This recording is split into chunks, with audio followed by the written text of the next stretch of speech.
আসসালামু আলাইকুম ওয়া রাহমাতুল্লাহি ওয়া বারাকাতুহু। প্রিয় দর্শক, ইতিপূর্বে নামাজ শিক্ষা প্রথম পর্ব একটা ভিডিও আমরা বানিয়েছিলাম।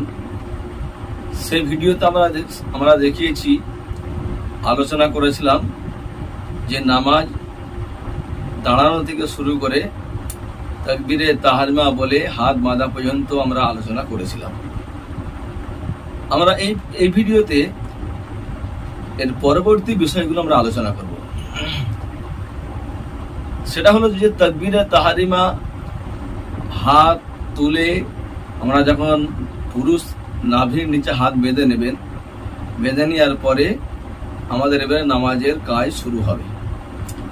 সর্বপ্রথম আমাদেরকে করতে হবে তাকবীরে তাহরিমা হাত বেঁধে নেওয়ার পর দোয়া সানা পড়তে হবে। এটা আমাদের সকলের জানা আছে। সুবহানাকা আল্লাহুম্মা ওয়া বিহামদিকা ওয়া তাবারাকা ইসমুকা ওয়া তাআলা জাদ্দুকা ওয়া লা ইলাহা গায়রুক। দোয়া সানা পড়ে নেওয়ার পরে আউযু বিল্লাহি মিনাশ শাইতানির রাজীম, বিসমিল্লাহির রহমানির রহিম, এই দুটোকে পুরোটাই পড়তে হবে। তারপরে আমরা সূরা ফাতিহা শুরু করব। সূরা ফাতিহা আলহামদুলিল্লাহি রাব্বিল আলামিন আর রহমানির রহিম মালিকি ইয়াউমিদ্দিন, এই সূরাটা পড়া হবে।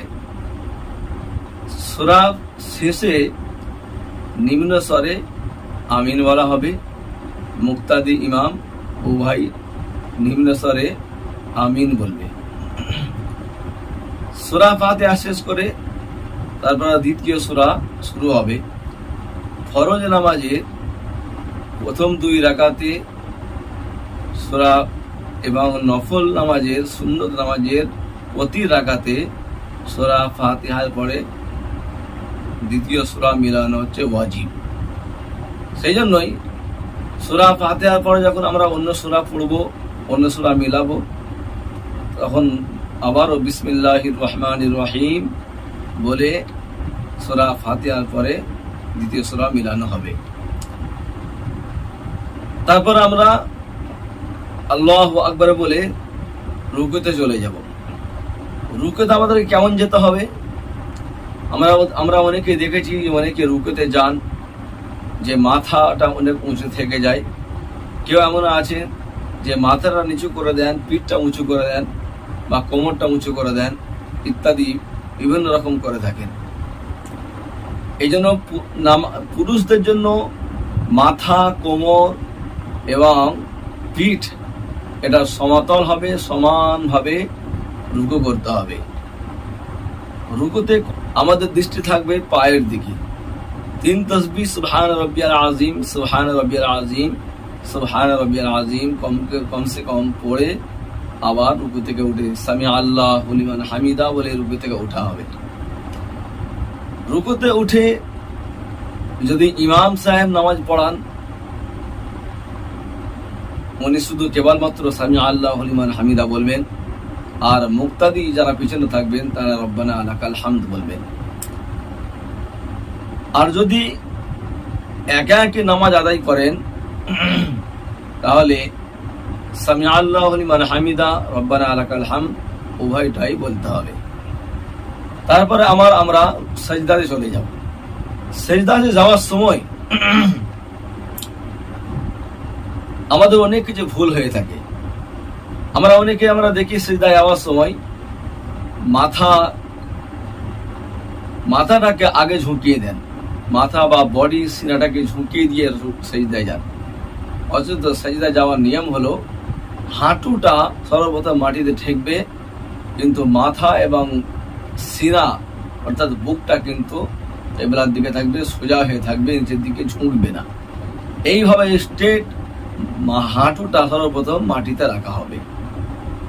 তারপরে 2টি হাত রাখা হবে এবং 2 হাত এতটা দূরত্ব রাখতে হবে যে হাঁটু থেকে নিয়ে হাতটা এতটা দূরত্ব রাখতে হবে যাতে করে আমাদের এই রানগুলো সেজদার সময় সোজা হয়ে থাকে।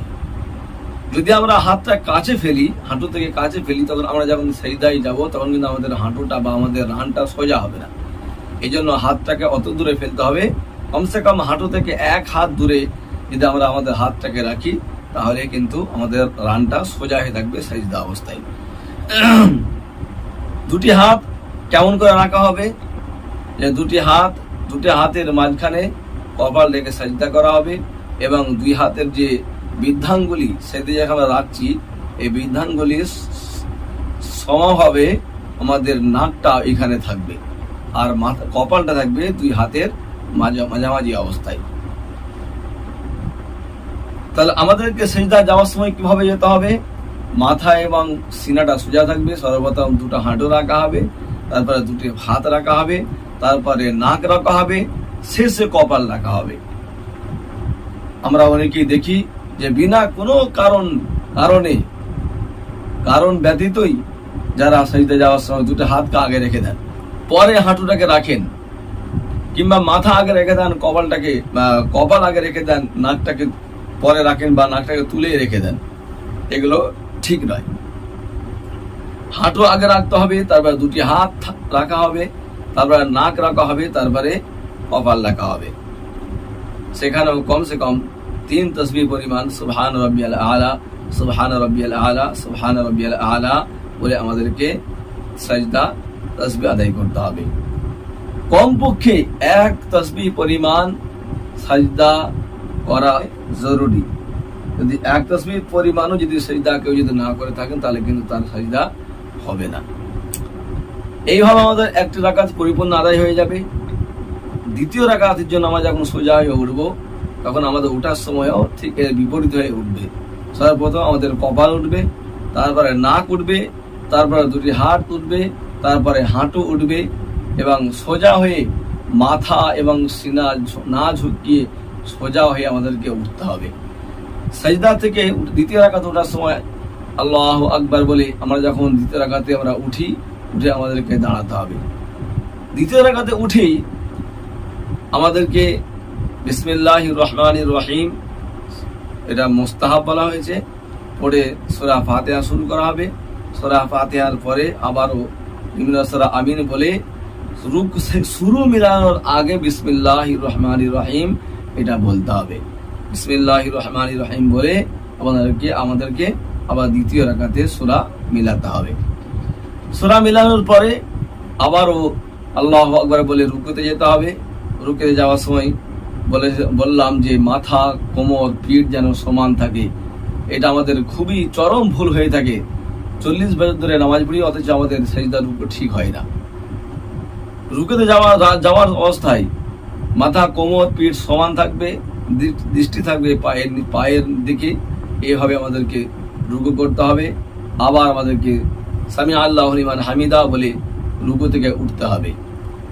আমরা অনেকে দেখি যে দ্বিতীয় রুকু থেকে ওঠার সময় সোজা হয়ে দাঁড়াই না, সোজা হয়ে না দাঁড়িয়েই খুবই দ্রুত কিছুটা মাথাটা উঁচু করে সঙ্গে সঙ্গে আবার সাজদায় চলে যান।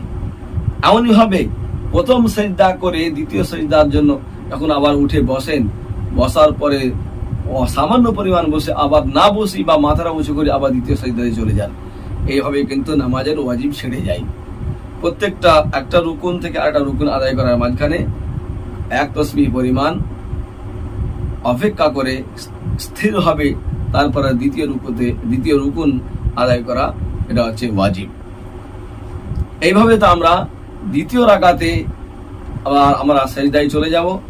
সেজদায় যাওয়ার পরে দুটো সেজদা করে তখন আমরা সোজা হয়ে বসবো। বসার সময় আমাদের অনেকে আমরা দেখি যে বসার সময় দুটো পাকে বিছিয়ে দিয়ে দুটো পায়ের উপরে বসে আছেন। সম্পূর্ণ এটা ভুল। এক বাম পা বিছিয়ে সে বাম পায়ের উপরে বসতে হবে, এবং ডান পাটাকে না বিছিয়ে তাকে সোজা করে আঙুলের উপরে ভর দিয়ে তার ডান পাটাকে সোজা করে রাখতে হবে, এবং আঙুলগুলোকে এইভাবে রাখতে হবে। ডান পাটা এইভাবে রাখতে হবে, এইভাবে সোজা করে, এবং এই পায়ের আঙুলগুলোকে এত মুড়তে হবে যাতে কোনো মাথাগুলো মুড়ে যায় না, পশ্চিম দিকে চলে যায়। এই পাগুলোকে ডান পাটা সোজা করে রেখে বসতে হবে। আমরা যখন সেজদাতে বসি আর তাসাহুদে বসি তখন আমাদের দৃষ্টি থাকবে আমাদের কোলে আমাদের দৃষ্টি থাকবে। মনে সময় দেখি কেউ হয়তো সামনের দেওয়ালের দিকে তাকিয়ে আছেন, আবার কাউকে দেখা যায় যে সেজদার জায়গায় তাকিয়ে আছেন, কিন্তু না, ওটা হচ্ছে আমাদের কোলে, দুই হাঁটুর মাঝখানে যে আমাদের কোল আছে, আমাদের দৃষ্টি ওইখানে থাকবে। তারপরে দুটি হাত আমাদের স্বাভাবিক অবস্থায় আমাদের যে উরু আছে, যে রান আছে, সে রানের হাঁটুর উপরে আমাদের হাতের আঙুলগুলো হাঁটু পর্যন্ত আমাদের সামনে আগিয়ে যাবে। বসার সময় হাত যখন আমাদের রাখবো পায়ের উপরে সেজদা তাশাহুদ অবস্থায়, তখন কিন্তু আমাদের হাতগুলোকে আমরা সরাসরি রানের উপরে না রেখে আমাদের আঙুল যেন হাঁটু পর্যন্ত পৌঁছায়, অতদূর পর্যন্ত আমাদেরকে যেতে হবে, হাতগুলো নিয়ে যেতে হবে এবং হাতগুলো স্বাভাবিক অবস্থায় থাকতে হবে। তারপরে আত্তাহিয়াতু পড়া হবে, আত্তাহিয়াতু লিল্লাহি ওয়াসসালাওয়াতু ওয়াত-তাইয়্যিবাতু, আসসালামু আলাইকা আইয়ুহান নাবিয়্যু রাহমাতুল্লাহি ওয়া বারাকাতুহু, আসসালামু আলাইনা ওয়া আলা ইবাদিল্লাহিস সালিহিন, আশহাদু আল্লা ইলাহা, এই জায়গাটাই আমাদেরকে করতে হবে। যখন আমরা আশহাদু আল্লা ইলাহা ইল্লাল্লাহ বলবো, তখন আমাদেরকে আমাদের হাতটাকে কেমন করতে হবে আমরা ভালো করে বুঝে নিই।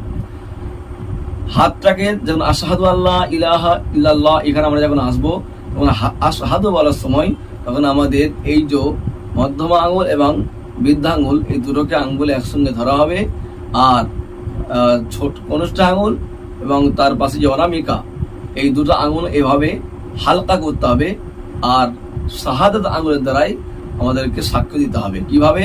আমরা এই অবস্থায় এই দুটো আঙুল দিয়ে আমরা এরকম ধরবো, আর দুটো আঙুল এরকম মুড়ে রাখবো, আর শাহাদাত আঙুল যা ওটাকে আমাদের সোজা থাকবে। তখন আমরা কিভাবে বলবো, যে এভাবে থাকবে হাঁটুর উপরে, আশহাদু আল্লাহ ইলাহা ইল্লাল্লাহ, আশহাদু আল্লাহ ইলাহা ইল্লাল্লাহ, এইভাবে আমাদেরকে ওইখানে এই আঙুলের দ্বারা ইশারা করতে হবে।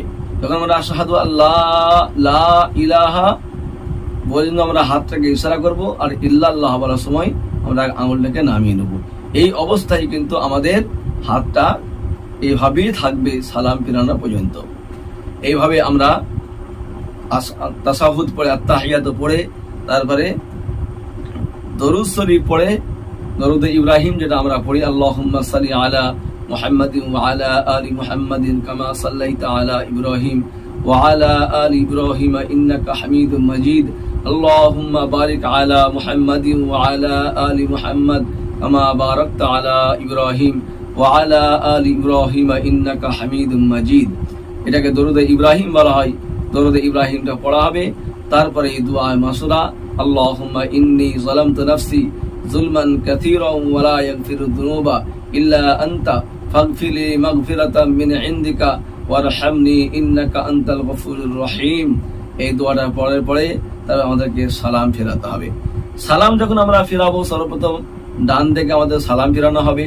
সালাম ফেরানোর পদ্ধতি কেমন হবে না, আসসালামু পর্যন্ত আমাদের চেহারাটা কিন্তু কিবলার দিকে থাকবে। তারপরে আমরা আমাদের ঘাটটাকে এরকম আসসালামু আলাইকুম ওয়া রাহমাতুল্লাহ বলে আমাদেরকে সালাম ফেরাতে হবে। ডান থেকে সালাম ফেরানোর সময় কাঁধের দিকে আমাদের দৃষ্টি থাকবে। এরকম নয় যে আমরা ডান সাইডের কাতারের দিকে কোন মানুষের নামাজ ছেড়ে গেল, কিংবা কোন মানুষ কতগুলো নামাজে কাতারের লোক দাঁড়িয়েছে, এইভাবে আমরা সালাম ফেরানোর সময় তাকিয়ে থাকি। ঠিক একইভাবে আমরা বাম দিকেও তাকিয়ে থাকি, এটা নয়। সালাম ফেরানোর সময় আমাদেরকে আমাদের যে ডান যে কাঁধ আছে, এই কাঁধের দিকে আমাদেরকে দৃষ্টি রাখতে হবে। এবং সালাম ফেরানোর সময় আমাদের যেটা নিয়ত থাকতে হবে, যে ডান সাইডে সালাম ফেরানোর সময় আসসালামু আলাইকুম রাহমাতুল্লাহ বলে নিয়ত থাকবে। ডান সাইডে যত ফারিস্তা আছে এবং সমস্ত মুসল্লিদের উপরে আমাদেরকে নিয়ত, তাদের উদ্দেশ্যে নিয়ত করে সালাম ফেরাতে হবে। আর এমনভাবে বাম দিকেও আমাদেরকে সালাম ফেরানোর সময় আসসালামু বলে মাথাটা সোজা থাকবে, তারপর আলাইকুম রাহমাতুল্লাহ বলে আমাদেরকে সালামটা বাম দিকে ফেরাতে হবে। সালাম ফেরানোর সময় একইভাবে আমাদের বাম দিকে কাঁধে আমাদের দৃষ্টি থাকবে, আর নিয়ত থাকবে যে সমস্ত ফেরেশতা এবং আমাদের মুসল্লি সবার জন্য নিয়ত থাকবে। এইভাবেই আমরা নামাজটাকে পরিপূর্ণভাবে আদায় করার চেষ্টা করব ইনশাআল্লাহ। আমরা সংক্ষেপে 2 রাকাত নামাজ কিভাবে আদায় করতে হয় আমরা এই ভিডিওর মাধ্যমে আপনাকে জানাতে পারলাম।